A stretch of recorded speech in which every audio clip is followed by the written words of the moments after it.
اسلام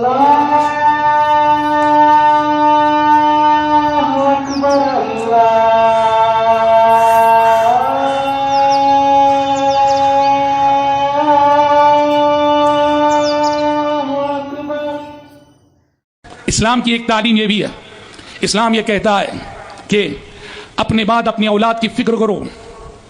جب تک اللہ تمہیں زندگی دیا ہے، صحت دیا ہے، تندرستی دیا ہے، مال کماؤ اتنا کماؤ کہ نہ صرف تمہاری لائف چلے، تمہاری زندگی چلے، مال اتنا کماؤ کہ تمہارے بعد تمہارے بچوں کے لیے بھی وہ سرمایہ بنے.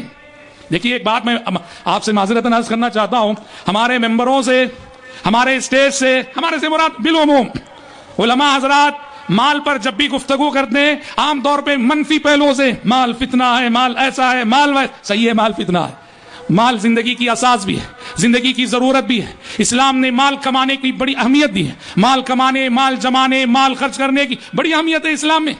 تو لہذا اسلام یہ کہتا ہے مال کمانے سے روکتا نہیں اسلام. اچھا بزنس کرو، اچھی ترقی کرو، سرمایہ بناؤ اتنا کہ تم اپنے بعد اپنے بچوں کے لیے چھوڑ کر جاؤ. اسلام اس سے منع نہیں کرتا بلکہ ترغیب دیتا ہے، اپنے بچوں کے لیے دولت چھوڑ جاؤ اس دنیا سے جاتے ہوئے. کہاں یہ حدیث؟ بخاری مسلم کی حدیث ہے. حضرت سعد بن ابی وقاص رضی اللہ عنہ کہتے ہیں، سعد بن ابی وقاص رضی اللہ عنہ کہتے ہیں کہ میں بیمار ہو گیا ایک مرتبہ، مکے کی بات ہے، بیمار ہو گئے حضرت سعد بن ابی وقاص رضی اللہ عنہ. آپ صلی اللہ علیہ وسلم ان کی عیادت کے لیے تشریف لے گئے تو حضرت سعد کو لگا کہ شاید میں اس بیماری میں میرا انتقال ہونے والا ہے، میری وفات ہونے والی ہے.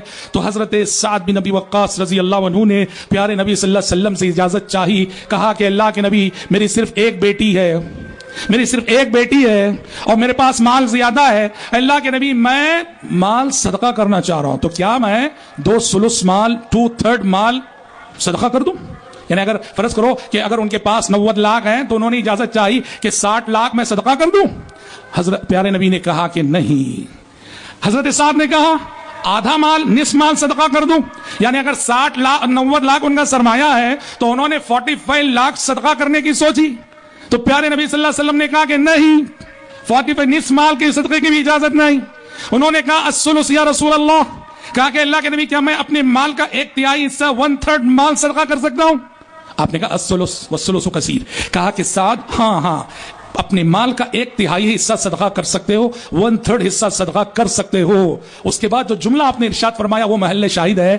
آپ نے حضرت سعد بن ابی وقاص سے کہا، یہ جملہ ملاحظہ کیجیے، اسلام ایسا نہیں کہ صرف غریبوں کا مذہب ہے، یہاں مالداروں اور امیروں کی صرف مذمت کی جاتی ہے. نہیں، مالداروں اور امیروں کی مذمت اس لیے ہوتی ہے کہ مالداروں میں بہت چھوٹا طبقہ ایسا ہوتا ہے جو بااخلاق، دیندار، متشرع ہے، ورنہ عام طور پر مال کی فراوانی آنے کے بعد انسان بیجا فضول خرچی، اسراف کیا کرتا ہے، اس لیے وہ مذمت کی زد پہ آتے ہیں. اسلام ایسا نہیں کہ وہ فقیروں غریبوں کا مذہب ہے. آپ نے حضرت سعد سے کہا انتظر ورثتك اغنیاء خیر من انتظرهم عالة يتكففون الناس. آپ نے کہا کہ سعد اپنے بچوں کو اپنے بعد مالدار چھوڑ کے جاؤ، اپنے بچوں کو اپنے بعد مالدار چھوڑ کے جاؤ. یہ بہتر ہے اس سے کہ تم اپنے بچوں کو کنگال اور فقیر چھوڑ کے جاؤ اور تمہارے بعد تمہارے بچے دنیا والوں کے سامنے ہاتھ پھیلاتے پھریں.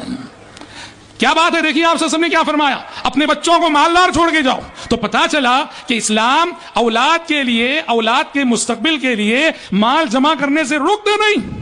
ایک شخص اپنے حقوق ادا کرتے ہوئے، زکوٰۃ ادا کرتے ہوئے، صدقات ادا کرتے ہوئے، فی سبیل اللہ خرچ کرتے ہوئے وہ جہاں اپنی اولاد کی فکر کرے اور اولاد کے لیے مال جمع کرے، یہ کوئی غلط نہیں ہے. اسلام اس سے منع نہیں کرتا بلکہ اس کی حوصلہ افزائی کرتا ہے.